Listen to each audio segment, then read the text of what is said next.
Good morning. I was listening to a young man speak this morning, and he was talking about opinions.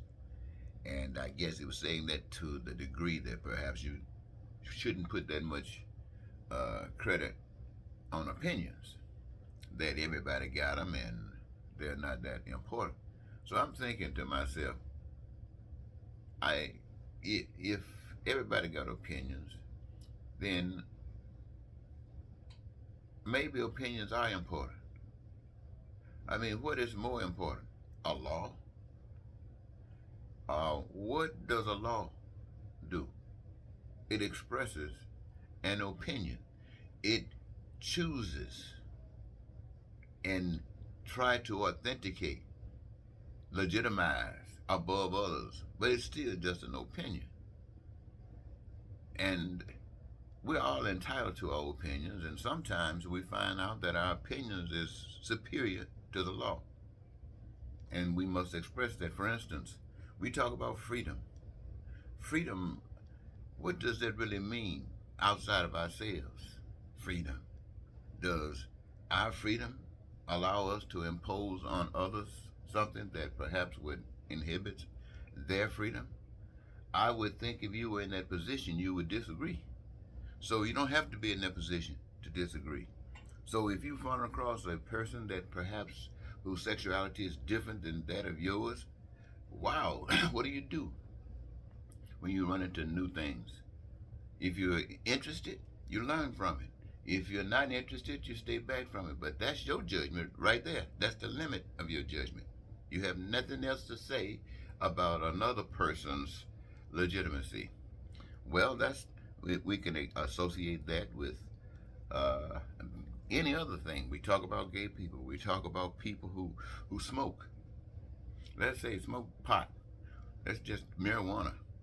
You know how they put it down. One while it was so evil. Now every state is getting to the point it's okay to have a little pot. In fact, you can have some at home. In fact, you could even grow some. Just think about the number of people who've done time, who've gone through all these changes for dealing with marijuana. And now it's legitimate. You see what I'm saying? This is because we're not dealing with truth. We're perceptions. That's what we're dealing with. And it's been limited by maybe the imagination or perhaps someone's greed, or probably both. Then we have to consider also, what about abortion? How dare another person to tell another person you cannot have that abortion? And I'm doing it on a moral ground. You imperfect monster. On a moral ground, gonna go over here and tell another person who have something in their stomach and have a reason to not want it there, not bring it to fruition. And the good power that is invisible have allowed individuals the knowledge to come here to aid people in positions like this, to help them in a situation like this by aborting. Not saying it's not right or wrong. It's a need that's available to those who need it. And someone else come over and say, "I'm speaking for God. You can't do that." Now, what happened to that freedom?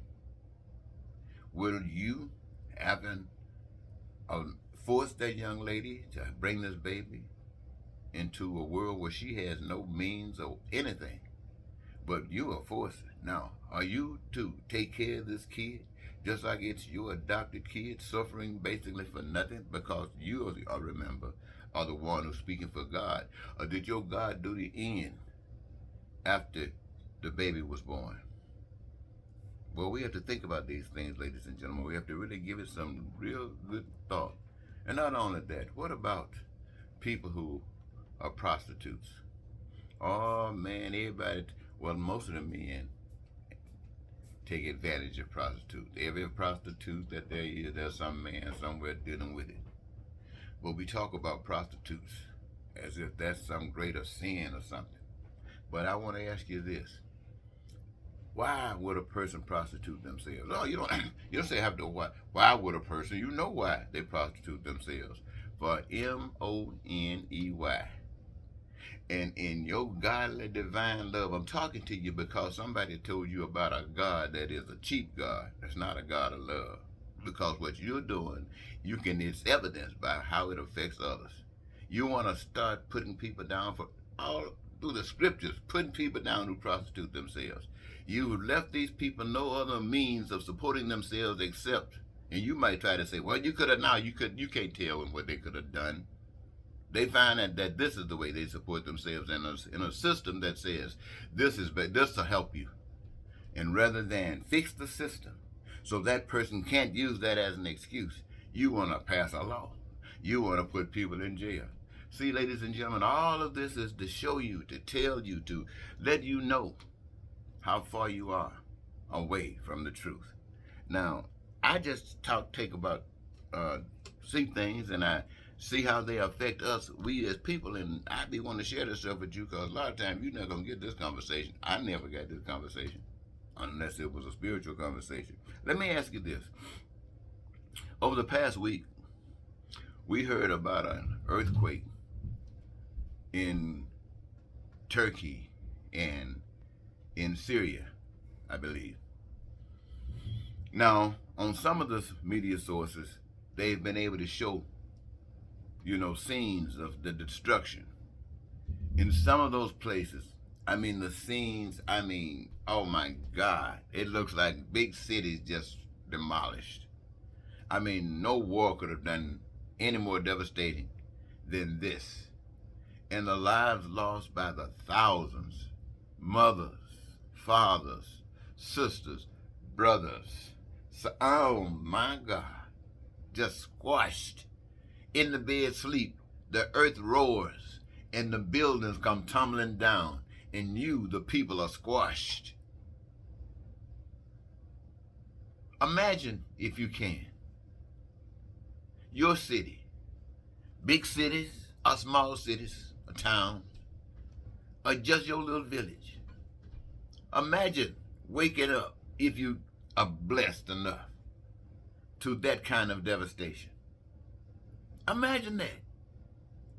And just know that the whole earth can happen like that. But let me ask you, in your particular interest areas, if it were demolished and it required rebuilding, let me ask you, would you only accept the support or work from certain people? Or would you accept the support and help from anybody that's willing?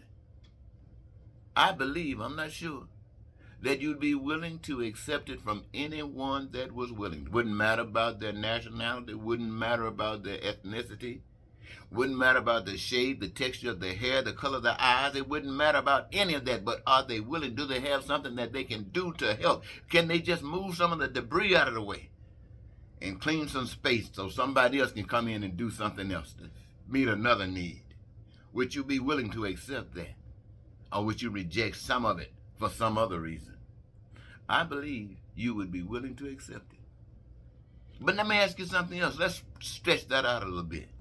Let's say that this devastation was broad enough that the monetary system was destroyed. And yet you still had to have the same type of response to the situation.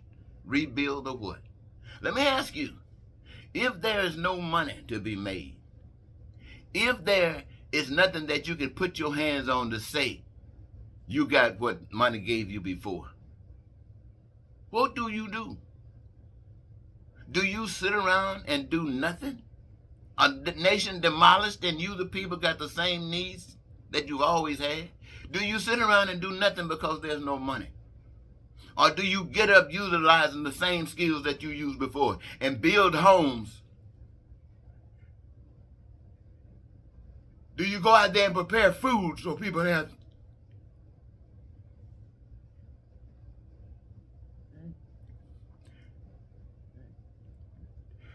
Do you educate?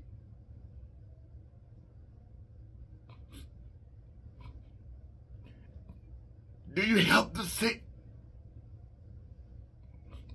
And if you can do it then why can't you do it now?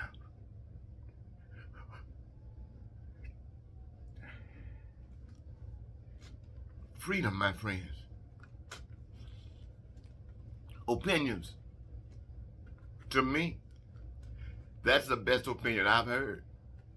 And I can understand why you can't see it, especially in the mess of the hell that we experience every day. Yet, it is choice. And what I've just shared with you is just an opinion. Thank you.